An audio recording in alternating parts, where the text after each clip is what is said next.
आज के इस्तकबालिया जलसे आम के सदर मोहतरम हमारे अपने बुजुर्ग हाजी शौकत साहब मंच पे तशरीफ फरमा अभी अभी धुलिया डिस्ट्रिक्ट का जो हमने सदारत का इस्लाम पार्टी का लेटर दिया नासिर पठान साहब, हमारे धुलिया शहर के नौजवान इस्लाम पार्टी का शहरी सदर जिसे अभी हमने बनाया वसीम अकरम साहब, मंच पे तशरीफ फरमा मालेगांव म्युनिसिपल कॉरपोरेशन की मेयर नसरीन शेख साहिबा,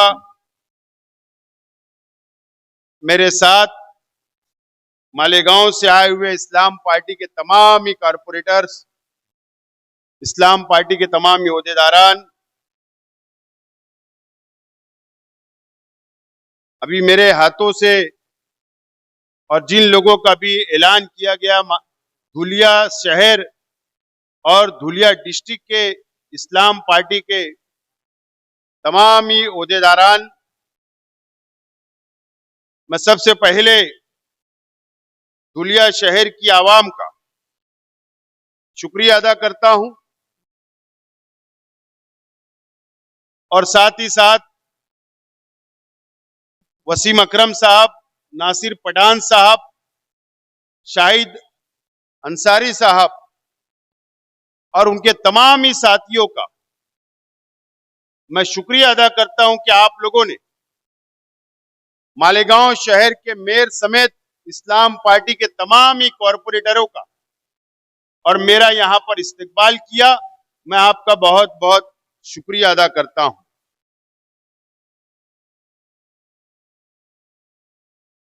आज मौलवीगंज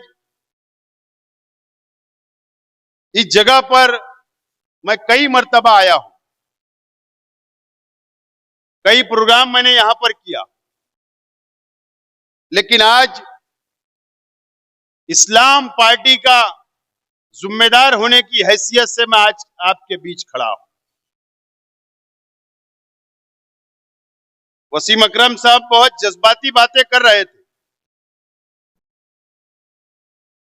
कि कॉरपोरेशन के इलेक्शन में इस्लाम पार्टी डर गई। इस्लाम पार्टी की तारीख अगर किसको देखना है और हमारी तारीख देखना है तो मालेगांव शहर आकर पूछिए, डरने वाले नहीं है।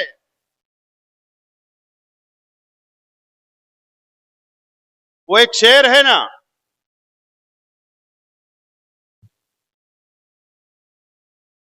तुमने चाही नहीं हालात बदल सकते थे, तुमने चाही नहीं हालात बदल सकते थे, तुम्हारी आंखों के आंसू मेरी आंखों से निकल सकते, ऐसे कुछ है ना। तुम तो ठहरे झील की तरह, दरिया होते तो बहुत दूर निकल सकते थे। कॉरपोरेशन के इलेक्शन में मैंने कई लोगों को ऑफर किया था, हमारे कई साथी यहां पर आए कि आप इस्लाम पार्टी का टिकट लेकर यहां पर इलेक्शन लड़ो, हमें एक मौका दो, लेकिन इनकार कर दिया गया। बहुत इनकार किया गया, हमने बहुत वक्त तक दिया उनको, फिर हमने फैसला किया कि हम रुक जाते हैं। लेकिन मैं आज जब देख रहा हूं नतीजे आए, कई लोग जिन लोगों को हम ऑफर कर रहे थे वो लोग इलेक्शन हार गए, वो इलेक्शन हार गए, वोट बढ़ गई। खैर वक्त अभी और आने वाला है। आज इस्लाम पार्टी का झंडा देने के लिए वसीम अकरम के पास मैं आया हूं, इस्लाम पार्टी का झंडा देने के लिए नासिर पठान के पास आया हूं, और इस्लाम पार्टी का झंडा आज ये मरकज वाली मस्जिद के बाजू में ये स्टेज लगाकर मैं देकर जा रहा हूं और इंशाअल्लाह ये शहर के ऊपर इस्लाम पार्टी का झंडा लहराएगा। मुझे यकीन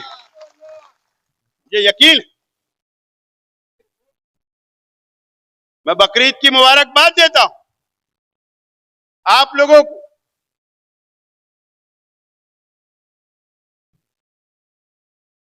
इस्लाम पार्टी की बुनियाद जो रखी गई मालेगांव के अंदर, असेंबली इलेक्शन में हारा, हिम्मत नहीं हारा। इस्लाम पार्टी दोबारा खड़ी हुई, कॉरपोरेशन के अंदर हम दोबारा खड़े रहे और हिंदुस्तान के अंदर आज मालेगांव का नाम है कि इस्लाम पार्टी कि हमने 35 कॉरपोरेटर भी लाए और मेयर भी हमने बनाकर बताया। पूरे महाराष्ट्र के अंदर एमआईएम का कई मेयर नहीं बना। पहली मर्तबा कॉरपोरेशन के इलेक्शन लड़े और पहली मर्तबा हमने मेयर बनाने का काम किया। हमारी पॉलिसी क्या है? आज अल्लाह का करम है कि मालेगांव के अंदर मस्जिद और मीनारों का शहर, और धुलिया आने के बाद भी हमें फक्र महसूस होता है कि यहां भी मस्जिद और मीनारों का शहर। इस महाराष्ट्र के हालत, इस मुल्क के हालत, अगर आज यहां का मुसलमान, धुलिया का मुसलमान अगर महसूस करे, इस महाराष्ट्र का मुसलमान अगर महसूस करे, अभी आप लोगों ने देखा 15 दिन पहले कि बांद्रा के अंदर बुलडोजर लगाकर मस्जिद को शहीद कर दिया गया। अगर हमने इस्लाम पार्टी की बुनियाद डाली तो हमने माइनॉरिटी वक्फ बोर्ड बनाया, सेल बनाया, और इसके लिए कि मस्जिद की हिफाजत होना चाहिए, मजहबी इबादत गांव की हमारी हिफाजत होना चाहिए। ये हमने बुनियाद रखा और हमारे एजेंडे के अंदर शामिल किया कि ये पार्टी ये भी काम करेगी।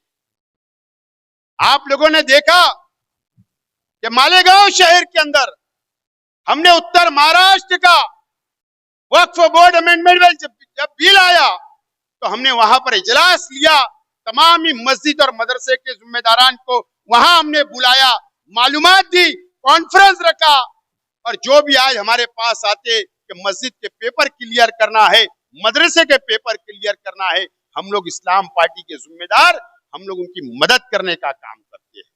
यह हमारा एजेंडा है। जहां जहां मुसलमानों के पर अत्याचार होता है, जहां जुल्म होता है, जहां मॉब लिंचिंग होती है, जहां पर फसादात होते हैं, वहां पर जाने का और उनके लिए लड़ने का काम करने का हमारी पार्टी के एजेंडे के अंदर शामिल है। मैं धुलिया भी आया रमजान, जामनेर के अंदर एक मॉब लिंचिंग हुई, वहां मैं गया, वहां पर हमने मदद की, कानूनी मदद भी हम लोग करने के लिए तैयार थे, लेकिन जलगांव के लोग कानूनी मदद कर रहे हैं। जहां पर भी जुल्म होता है हम वहां पर जाकर हमारी पार्टी का झंडा ले जाकर लड़ने का काम करते। ये इस्लाम पार्टी, ये इस्लाम पार्टी है। दोस्तों और साथियों, कल बकरीद का त्योहार खत्म हुआ, कल बकरीद का त्योहार खत्म हुआ है। कितनी तकलीफ हुई मुझे बताइए आप। मालेगांव में हुई, धुलिया में हुई, पूरे महाराष्ट्र के अंदर हुई है, पूरे हिंदुस्तान के अंदर हुई है, बंगाल के अंदर भी हुई, यूपी के अंदर भी हुई, रियासत के हर इलाकों के अंदर, हिंदुस्तान के हर रियासतों के अंदर हुई। खौफ के अंदर हमने बकरीद का त्योहार गुजारा है, खौफ के अंदर। आरएसएस और बजरंग दल के लोग, ये गौ रक्षा के लोग हमें सिखाते हैं, हमारे बच्चों के ऊपर मॉब लिंचिंग की जाती, नंगा नाच किया जाता है, कोई आवाज उठाने वाला नहीं है। मुझे बताइए आप कौन आवाज उठाया? पूरे महाराष्ट्र के अंदर एक एमएलए बताओ, चाहे वो कोई भी पार्टी का हो, या किसी ने आवाज उठाया है? किसी ने आवाज नहीं उठाया। और कौन लोग हमें सिखाने का काम करेंगे कि हमने कुर्बानी नहीं करना? वो लोग, जो लोग इस महाराष्ट्र की सरकार के अंदर बैठे हैं, ये सरकार के अंदर शिवसेना जो बैठी है शिंदे गट की, ये सरकार के अंदर जो बैठे हैं, इनको क्या याद नहीं है क्या? जब ये 40 आमदार लेकर भागे थे गुवाहाटी के अंदर, आसाम के अंदर, तो वहां पर मंदिर के अंदर सांडों की कुर्बानी दी थी। मैं उसको कुर्बानी नहीं बोलूंगा, तो तुमने जो बलि देने का काम किया था, यही तकलीफ हो रही है। वहां जाकर मंदिर के ऊपर तुम बलि देते हो अपनी आस्था के लिए ना। अरे हमारी भी आस्था है, हमारा भी मजहब है,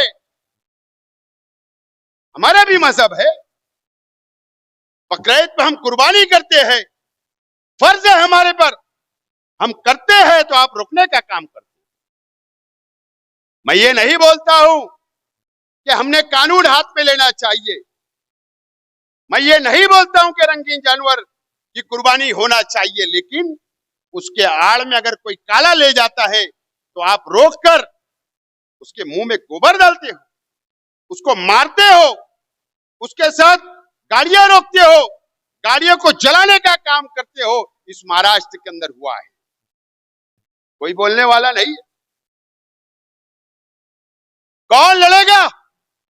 यह सवाल इस महाराष्ट्र के सामने आज खड़ा है। कोई बोलने के लिए तैयार नहीं है। कौन आवाज उठाएगा? कौन आवाज उठाएगा? यहां के बीजेपी के एमएलए भी लंगा नाच करते। कोई नाले के ऊपर बुलडोजर लग गया, मुसलमानों के घर को बुलडोजर के जरिए निकाल दिया गया, बुलडोजर चल गया, न्यूज बन गई, किसी ने आवाज नहीं उठाई। क्यों?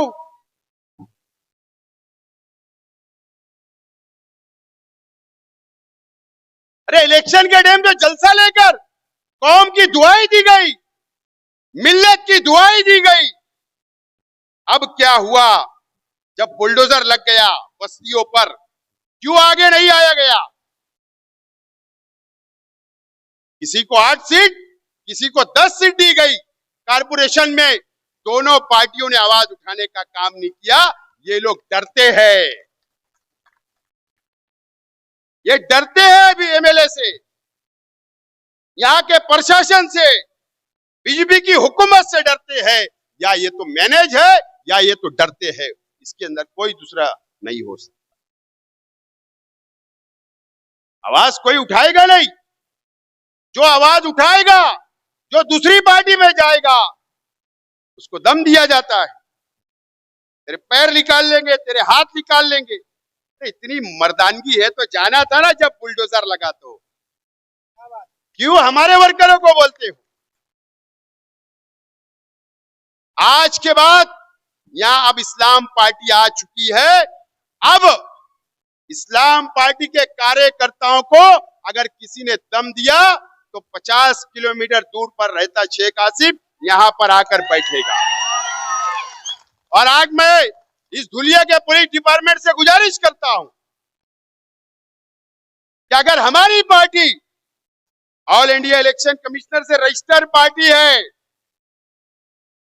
अगर हमारी पार्टी के कोई भी कार्यकर्ताओं को अगर दम दी गई, धमकी दी गई, गुंडागर्दी की गई, तो पुलिस डिपार्टमेंट ने कार्रवाई करना ही चाहिए कि अगर हमारी पार्टी के कोई भी कार्यकर्ता या पदाधिकारी को किसी ने धमकी दिया तो फिर गांधी जी ने डंडा भी दिया है, रास्ता बता के गए गांधी जी। फिर हम तिरंगा भी हाथ में लेंगे और इस्लाम पार्टी का झंडा भी लेंगे और फिर हमको मजबूरी में पुलिस स्टेशन के बाहर आकर या एसपी ऑफिस के बाहर या कलेक्टर ऑफिस के बाहर धरने पे बैठना पड़ेगा। इतने खौफ में नहीं रहना चाहिए। जिस हिसाब से हम लोग रहते हैं ये बहुत गलत बात है। मुझे बहुत बोलना है। कौन कौन सी पार्टी से चुन कर आया, फिर मालूम पड़ा कि दूसरी पार्टी में जा रहे। ये धुलिया शहर के अवाम इस बात को नोट करे कि हुजूर की शान में गुस्ताखी करने वाली पार्टी के अंदर तुम्हारे मुस्लिम कारपोरेटर जाने वाले हैं। आज मैं बोलकर जा रहा हूं, सिर्फ पैसे के लिए, तुम्हारे लिए नहीं। कोई हमदर्दी नहीं है दुनिया के मुसलमानों से। कोई तुम्हारे मसाइल हल करने के लिए नहीं जा रहा है, सिर्फ रुपया पैसे के लिए। हुजूर की शान में गुस्ताखी करने वाला, गुस्ताख रसूल की पार्टी के अंदर जाने वाले हैं।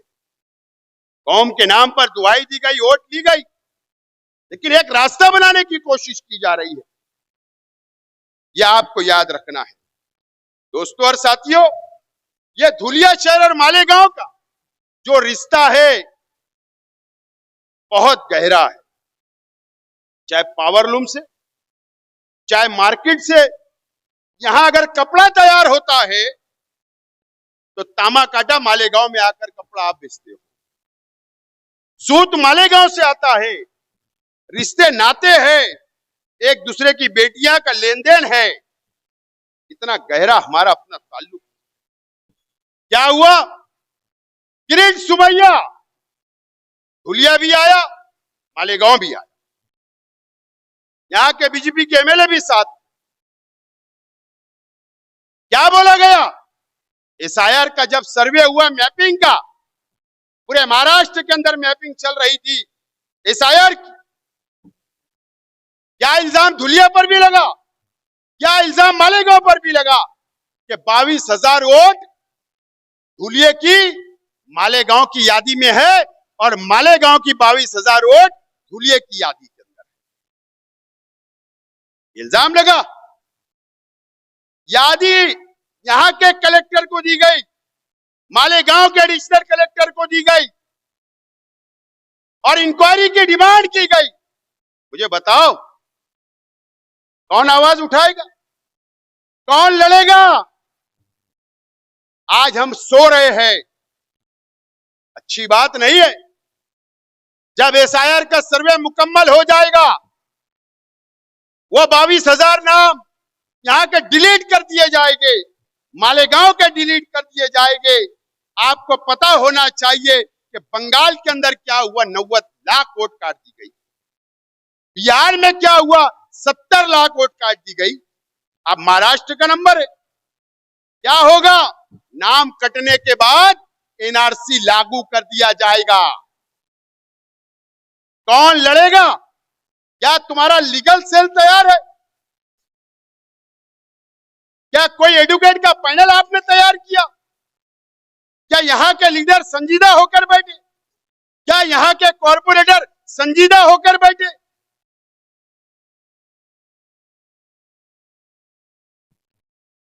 ये सोचने की बात है। हमने सॉफ्टवेयर बनाया मालेगांव का भी, 2002 की यादी का। हमने यहां पर ऑफिस खोला, कंप्यूटर लगाए, यहां के आवाम की हमने मदद की। हम मालेगांव में भी और धुलिया में भी मदद कर रहे हैं। ये फिक्र है, नाम नहीं कटना चाहिए। नाम कटेगा, एनआरसी लागू होगा, उसके बाद हमको देश का गद्दार बोला जाएगा, फिर काला कानून हम पे लागू कर दिया जाएगा। एक मिसाल मालेगांव है। यही किरीट सुमैया आया, उसने कहा कि मालेगांव के अंदर बांग्लादेशी और रोहिंग्या है, घुस के रह रहे हैं। एसआईटी बना दी गई, पुलिस की एक टीम बनी, इंक्वायरी हुई। इंक्वायरी के अंदर 50 से ज्यादा लोग जेल के अंदर 1-1 साल गुजारे। आज भी कई लोग जेल के अंदर है। हम लोग लड़ाई माइनॉरिटी डिफेंस कमेटी बनाकर लड़ रहे हैं, कानूनी लड़ाई लड़ रहे हैं, कोर्ट से उनकी जमानतें करा रहे हैं। फिर ये तो सिर्फ हमारा 3300 का मामला था, अब तो हजारों में बात धुलिया और मालेगांव की चल रही। कौन लड़ेगा इस पे क्यों नहीं संजीदा होते? कौन संजीदा होगा? मैपिंग खत्म हुई, हमने हमारा काम बंद नहीं किया। कल से मालेगांव में अब तो एसआईआर का सर्वे डिक्लेयर हो गया, तारीख डिक्लेयर हो गई। कल से हमारे वर्कर घर घर जाने वाले हैं पूरे शहर के अंदर। मैं आज हमारे दोनों सदर और पूरी टीम से गुजारिश करता हूं कि जो हम घर घर जाकर पॉम्पलेट के जरिए मुकम्मल मालूमात क्या पेपर लगने वाले हैं वो देने वाले हैं, हम आपको भी देते। आप धुलिया के एक घर में पहुंचाइए और अव्वल तैयारी करने का काम आप लोग करेंगे, ये मैं गुजारिश करता हूं, ये मैं गुजारिश करता हूं। दोस्तों और साथियों, ये आफत हमारे पर क्यों आई? ये क्या आपने सोचा? मालेगांव पर रोहिंग्या का इल्जाम, अब 22,000 नाम का धुलिया और मालेगांव में इल्जाम, यह आफत क्यों आ रही है? क्या आपने कभी सोचा? पार्लियामेंट का इलेक्शन हुआ, पार्लियामेंट में धुलिया लोकसभा से बीजेपी की सीट हार गई। इसके वजह से हारी। कांग्रेस की सीट आई, इसके वजह से आई। मालेगांव के लोगों ने 2 लाख वोट दिया। आपने 80,000 से ज्यादा वोट आपने दिया, वन साइड।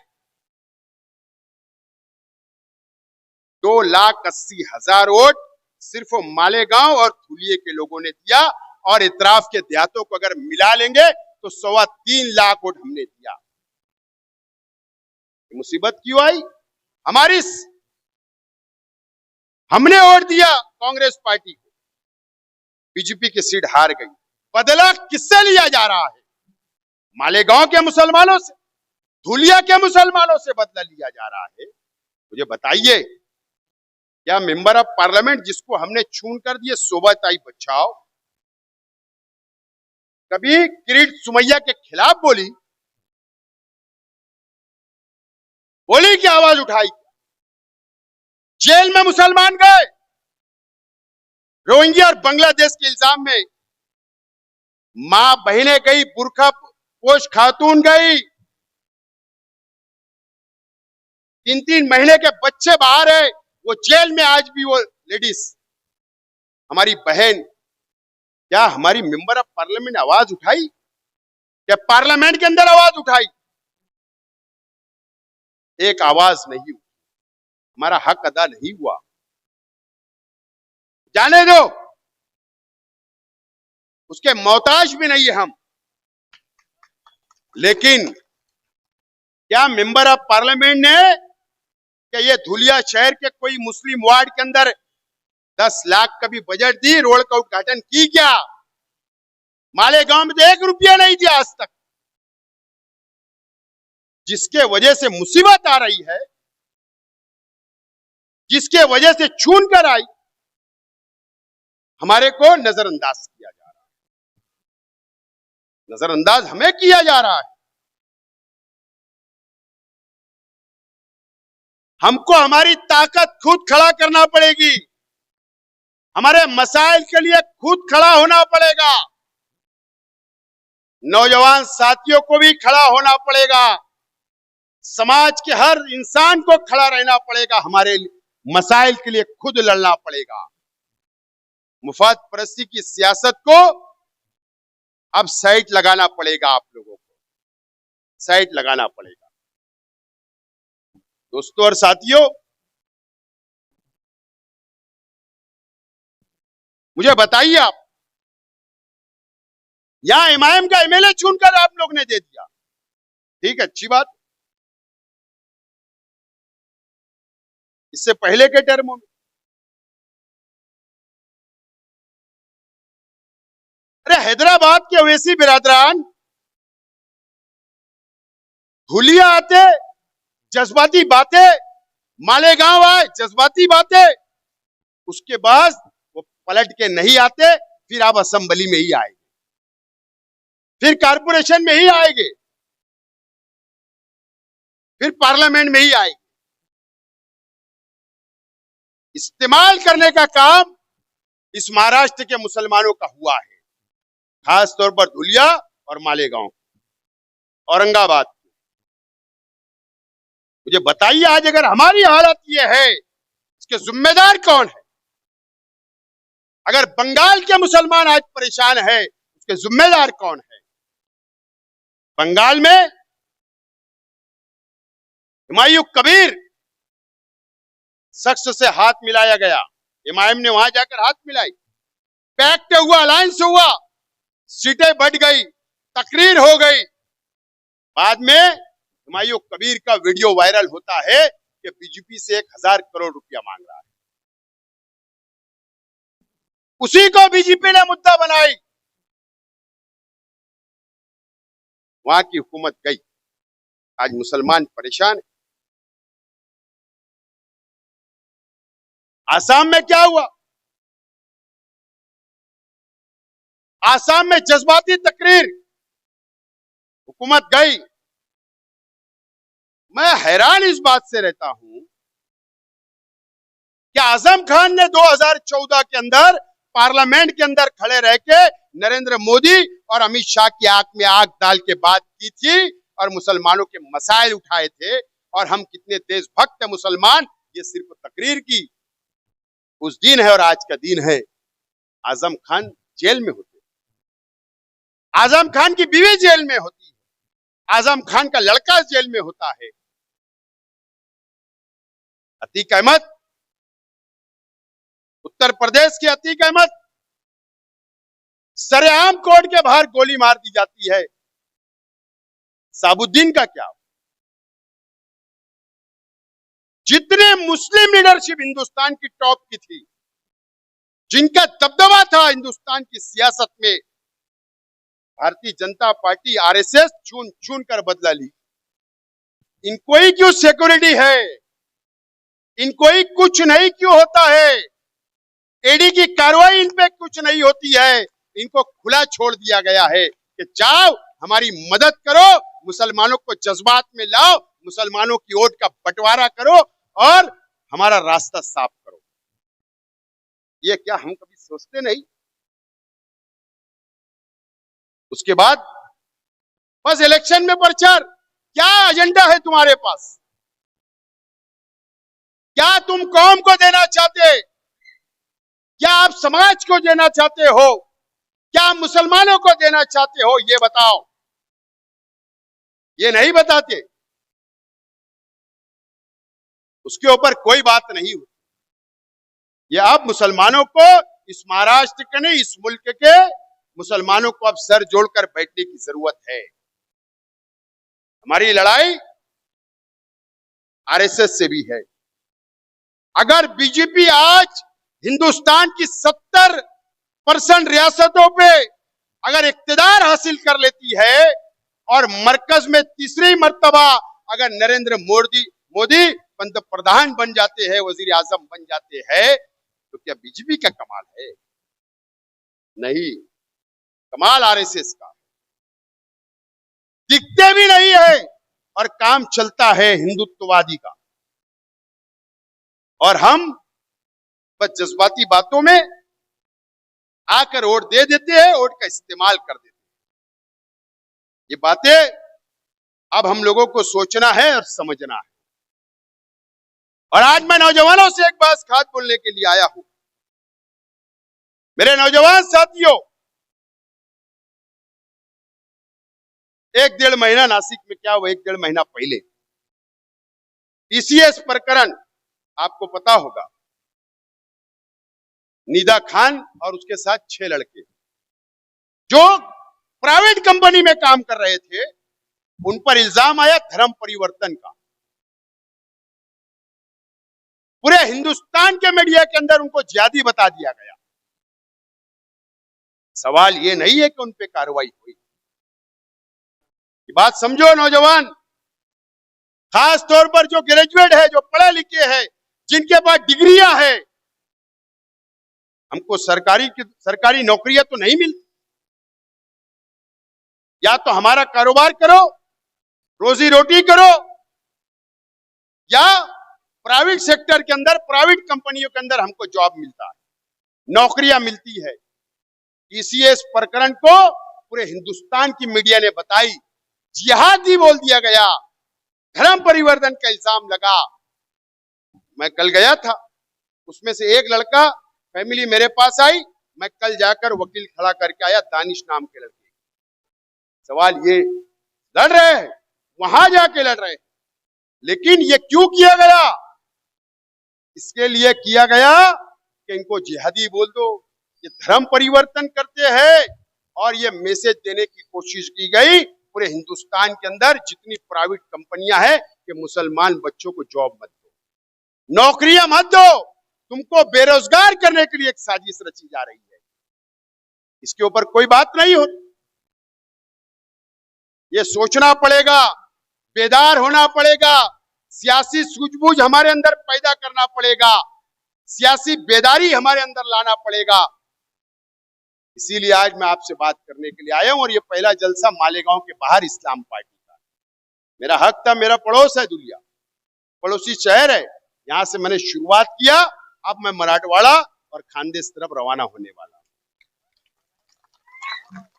लेकिन आज मैं आपको यकीन दिलाकर जा रहा हूं, इस धुलिया शहर के कोई भी मसला हो, मस्जिद का हो, कब्रिस्तान का हो, मदरसे का हो, हमारे बच्चों के ऊपर जो जुल्म होगा, मुसलमानों पे अत्याचार होगा, कोई भी मसला हो, चाहे किरीट सुमैया आए या और कोई फिरका परस्त लीडर आए, आपके हर मसले के अंदर, धुलिया के अंदर आके आपकी रहनुमाई करने का वादा करने के लिए आया हूं, और आज वादा करके हम जा रहे हैं। वादा करता हूं, आज हमारे चंद साथियों ने ये पार्टी को खड़ा किया, चंद साथी है। आपसे अपील करता हूं, धुलिया के नौजवानों से, धुलिया की आवाम से, इनके साथ आइए, इनके हाथों को मजबूत करिए। आपके मसाइल हल करने की जिम्मेदारी लेता हूं, और हम आएंगे। ये पूरी टीम बैठी हुई है, पूरी टीम बैठी हुई है, 35 कॉर्पोरेटर, पार्टी के जिम्मेदार, सब हम आपके साथ खड़े हैं, आपके लिए खड़े रहेंगे। फिक्र करने की जरूरत आप लोगों को नहीं है, ये वादा करने के लिए आया हूं, और किसी से डरने की भी जरूरत नहीं। एक आदमी, मेरा शहर था, मेरा इलेक्शन था, मेरा खत्म हो गया, अब आजाद हूं। दुलिया के लोगों के भी आमालनामा मेरे पास है, जो आपको धमकी देते हैं ना, डरने की जरूरत नहीं, आमालनामा मेरे पास ही रहता है दुलिया का भी।